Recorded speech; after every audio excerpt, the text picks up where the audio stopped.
Fala pessoal, Isaac aqui. Neste vídeo falaremos sobre a criatura conhecida como a Boca de Sauron e os Númenóreanos Escuros. E por que falaremos sobre ambos no mesmo vídeo? Bem, porque o porta-voz de Sauron é oriundo dessa facção chamada Númenóreanos Escuros. Aspas para o Retorno do Rei. Conta-se que ele foi um renegado, que vinha da raça daqueles que eram chamados de Númenóreanos Escuros, pois eles estabeleceram suas moradias na Terra-média durante os dias do domínio de Sauron, e o adoraram, fascinados pelo conhecimento do mal. Portanto, ao contrário do que muitos pensam, essa facção chamada Númenóreanos Escuros não terminou com o afundamento da ilha de Númenor. Pelo contrário, eles continuaram causando impacto até o final da Terceira Era de várias maneiras. Além do Boca de Sauron, que era tanto porta-voz quanto capitão da fortaleza de Barad-dûr, em Mordor, nessa facção temos 3 dos Nazgûl e até mesmo uma rainha de Gondor chamada Beruthiel. Os Númenóreanos Escuros também estabeleceram colônias na Terra-média,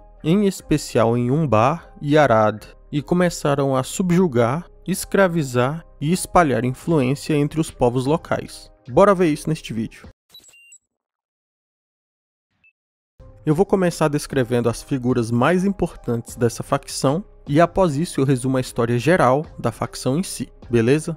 Vamos começar por ele, o principal Númenóreano Escuro e o porta-voz de Sauron. O professor descreve a Boca de Sauron como um homem de grande estatura que passa a servir o Senhor do Escuro quando a Torre de Barad-dûr novamente se ergueu na Terceira Era. Sua proximidade a Sauron era tamanha que ele até mesmo aprendeu a utilizar feitiçaria. Aspas para o Retorno do Rei. Por causa de sua esperteza, foi crescendo cada vez mais nos favores do Senhor do Escuro. Aprendeu grandes feitiçarias e sabia muito da mente de Sauron, e era mais cruel que qualquer orc. Como mencionado, ele se tornaria o capitão de Barad-dûr, a fortaleza que fica no coração de Mordor. Não nos é dito quantos anos exatamente ele possui, durante os eventos da Guerra do Anel, mas o professor nos diz que o chamamos pelo seu título porque, a essa altura, ele já havia esquecido de seu próprio nome. Sua aparição mais importante ocorre quando ele sai pelos Portões Negros de Mordor para negociar com Aragorn e seu exército. Para tentar manipular Aragorn, Gandalf e os outros, ele mostra os pertences de Frodo e Sam, como aquela capa de Mithril que Frodo utilizava por baixo da roupa. O que aconteceu foi o seguinte: Frodo e Sam trocaram suas roupas por roupas de goblins, orcs de menor estatura, para se infiltrar em meio aos orcs e passarem desapercebidos, vestidos como um deles. Quando os orcs encontraram esses pertences deixados para trás pelos hobbits, eles o levaram para o Boca de Sauron. Ele então utiliza esses itens para mentir para Aragorn, Gandalf e os demais, alegando que eles haviam capturado Frodo e Sam e que eles haviam sido torturados e mortos. Ele sugere então que eles se rendam, considerando que Frodo estaria supostamente morto e, consequentemente, o anel estaria perdido para Sauron. Mas Gandalf e Aragorn não acreditam nele e batalham mesmo assim.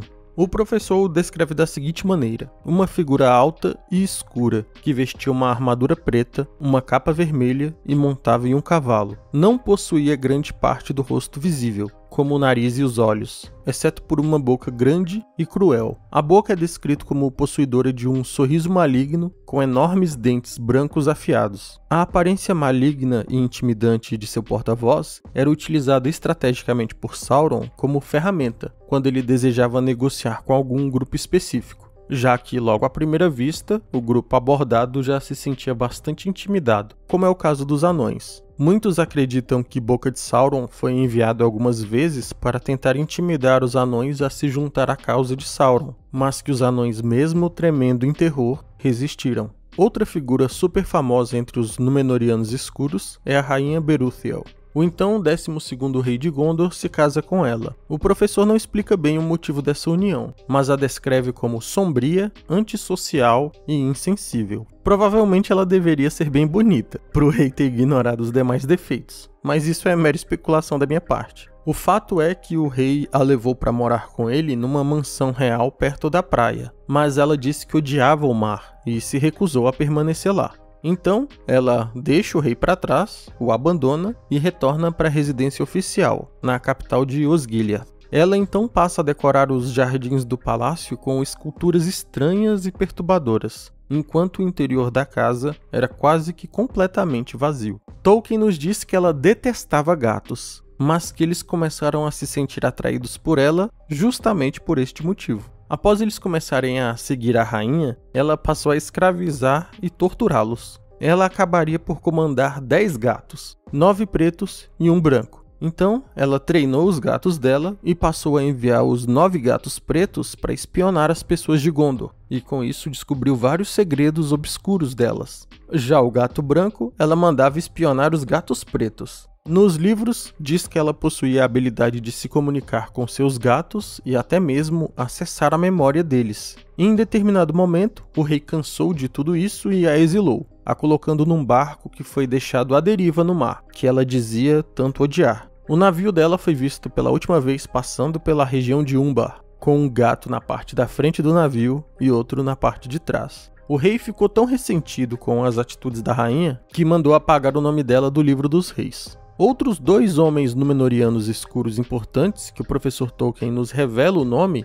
são Eomer e Fëanor. Os 2 são descritos como muito poderosos e cruéis, que ascenderam ao poder dentre os Haradrim, esse grupo que vemos ajudar Sauron nos filmes. Por fim, 3 dos Nazgûl são Númenóreanos escuros, mas entrarei em mais detalhes quanto a isso ao falar da história da facção. A história dos Númenóreanos escuros remonta à Segunda Era da Terra-média. Inicialmente, o povo de Númenor mantinha uma amizade próxima com os Elfos e os Valar. No entanto, ao longo do tempo as coisas foram mudando. Com o fortalecimento, prosperidade e desenvolvimento de Númenor, a maioria deles passou a se tornar arrogante. Inicialmente, a arrogância deles era direcionada aos homens comuns da Terra-média. Os Númenóreanos diziam que eles eram humanos inferiores. Porém, com o passar do tempo, os Númenóreanos passaram a nutrir desprezo também pelos Elfos e eventualmente até mesmo pelos Valar. Os motivos do desprezo, no entanto, eram diferentes. Em relação aos homens da Terra-média, os Númenóreanos achavam que eles eram muito fracos e, portanto, inferiores.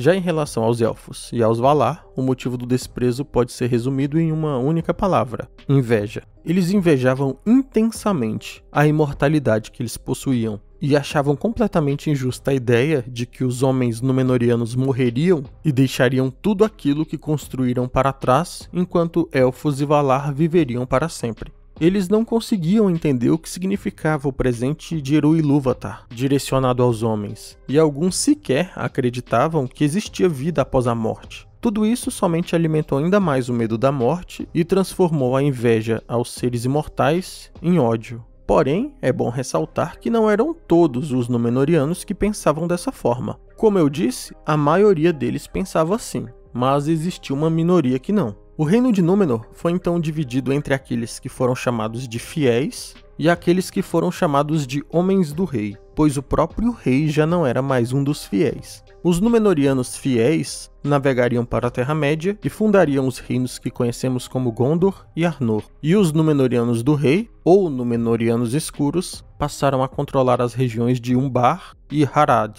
Após a Guerra da Segunda Era entre os Elfos e Sauron, Sauron foi então até as proximidades das regiões de Arad e Umbar e abordou 3 Númenóreanos escuros que estavam colonizando e espalhando influência na região. Sauron então lhes ofereceu 3 anéis de poder, prometendo justamente que tais anéis lhes afastaria aquilo que eles mais temiam, a mortalidade. De certa forma, Sauron não estava mentindo, pois eles de fato não morreram por bastante tempo e viveram milênios. Porém, não exatamente o tipo de vida que eles imaginavam, pois eventualmente perderiam até mesmo suas próprias vontades, desejo por poder, por ouro e prazeres, e seriam completamente controlados por Sauron. Para piorar ainda mais a decadência de Númenor, Sauron foi até lá pessoalmente. A princípio, na condição de prisioneiro, mas rapidamente ascendeu ao posto de conselheiro mais confiável do rei. Sauron então passou a encorajar esse sentimento contra a mortalidade dos Númenóreanos escuros, e os fiéis passaram então a ser ativamente caçados pelo governo.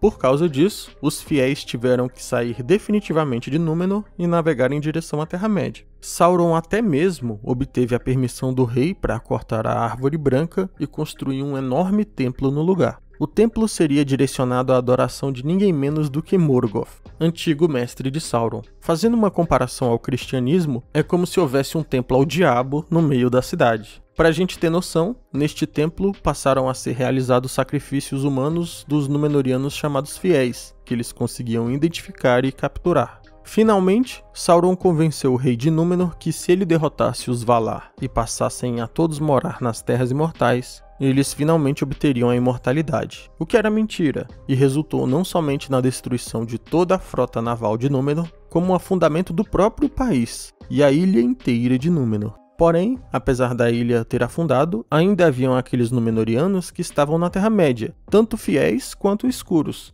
colonizando e espalhando influência, como é o caso dos que mencionamos, como a Boca de Sauron, os Nazgûl, a Rainha de Gondor, e por outro lado, os fiéis Elendil e Isildur. Os sobreviventes corrompidos viriam a ser chamados de Númenóreanos Escuros, em referência ao fato de que eles adoravam o Senhor do Escuro, Sauron, como se fosse Deus deles. Esses Númenóreanos Escuros mantiveram o controle de Umbar e acabaram se mesclando com os povos humanos comuns da Terra-média. Apesar disso, eles mantiveram grande ódio pelos fiéis, em especial o povo de Gondor, que eram descendentes daqueles que eles perseguiam. Então, quando vemos alguns homens marchando sob os banners de Sauron, podemos nos questionar: por que eles fariam isso, né? Mas cada um deles possui uma razão distinta. O povo de Umbar, que são esses corsários que vemos confrontar Aragorn nos filmes, e os Haradrim, que montam os Olifantes, estavam lá pelo ódio ancestral disseminado pelos Númenóreanos Escuros em relação aos descendentes dos fiéis. E com isso chegamos ao fim de mais um vídeo. Se você gostou, não deixe de se inscrever e deixar um gostei para ajudar o canal. Para mais conteúdo relacionado ao Senhor dos Anéis, me segue no Instagram no endereço que está na tela. Um abraço e até o próximo vídeo.